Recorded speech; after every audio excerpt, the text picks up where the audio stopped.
Action తీసుకోవాల్సిందిగా registrar గారికి కూడా 2 రిప్రజెంటేషన్స్ ఇవాళ ఇవ్వటం జరిగింది. ఇది నా అరెస్ట్ మీద, నన్ను రిమాండ్కి పంపిన విధానం మీద I'm fighting in the court. నా పార్టీ తరపున, నా లీగల్ సెల్ తరపున వారి సహాయ సహకారాలతో మనం న్యాయ పోరాటాన్ని చేయటంలో మొదటి అడుగు వేశానని ఈ సందర్భంగా చెప్పదలుచుకున్నాను. ఇంతే కాదు, ఇంకా చాలా విషయాల మీద న్యాయ పోరాటం చేయడానికి సిద్ధంగా ఉన్నామని కూడా ఈ సందర్భంగా మనవి చేస్తున్నాం. ఒకటి ఇది.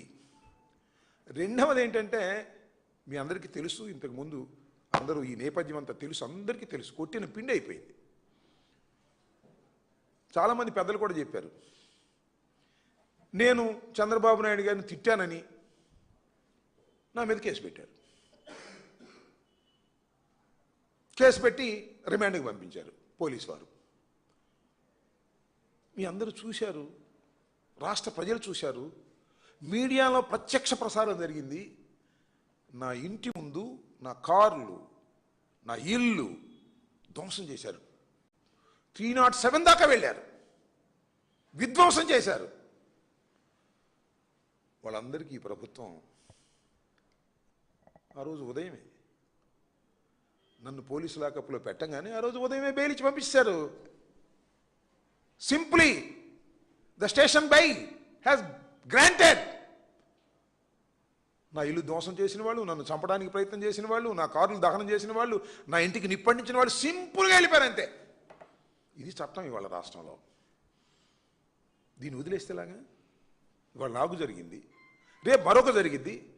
దీని మీద కూడా లీగల్గా యాక్షన్కి గౌరవ హైకోర్టుకి వెళ్ళాలని నిర్ణయించుకున్నాం. మొదటి అడుగు దేశం, రెండో అడుగు అది వెయ్యబోతున్నాం. 2-3 రోజుల్లోనే దానికి కూడా పేపర్స్ తయారవుతున్నాయి. మూడో అంశం ఏమిటంటే, నన్ను 31వ తారీఖున రాత్రి 10:20కి తీసుకువెళ్ళిన తర్వాత 2:30కి నన్ను లాకప్ నుంచి బయటికి తీసుకొచ్చారు. ఎందుకు తీసుకొచ్చారు? బాత్రూమ్ కూడా దానిలోనే ఉంది, మంచినీళ్ళ బాటిల్ కూడా దానిలో ఇచ్చి. ఎందుకు తీసుకొచ్చారు? ఫిజికల్గా హెరాస్ చేయాలని తీసుకొచ్చారు, హెరాస్ చేశారు. ఇది ప్రజాస్వామ్యంలో చాలా దుర్మార్గమైన చర్య. ఈ చర్యని అధికారంలో 5 సంవత్సరాల పాటు ఉన్నటువంటి రాజకీయ పార్టీ నాయకుడిగా 40% మొన్న జరిగిన ఎన్నికల్లో ఓట్ షేర్ ఉన్నటువంటి రాజకీయ పార్టీ నాయకుడిగా నాకే జరిగితే ఇంక చిన్న చిన్న నేరస్తుల్ని, నేరం మోపిన వారిని ఏం చేస్తున్నారో ఈ రాష్ట్రంలో మేము అందరం చూస్తున్నాం. బేడీలేసి నడిపించారు. నడిపించకూడదు.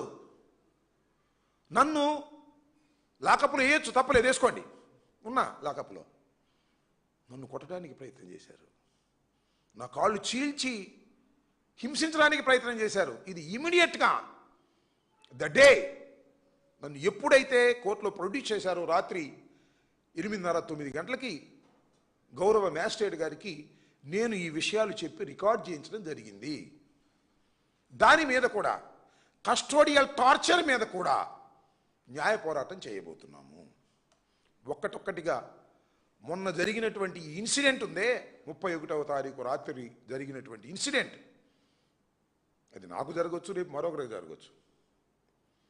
అతి దారుణమైనటువంటి అంశం. ప్రజాస్వామ్యంలో అలా జరగకూడదు. ప్రజాస్వామ్యం ఏమైపోతుంది? పోలీసులు దొంగలు కలిసిపోతే ఏమైపోద్ది? పోలీసులు రౌడీలు కలిసిపోతే ఏమైపోతుంది?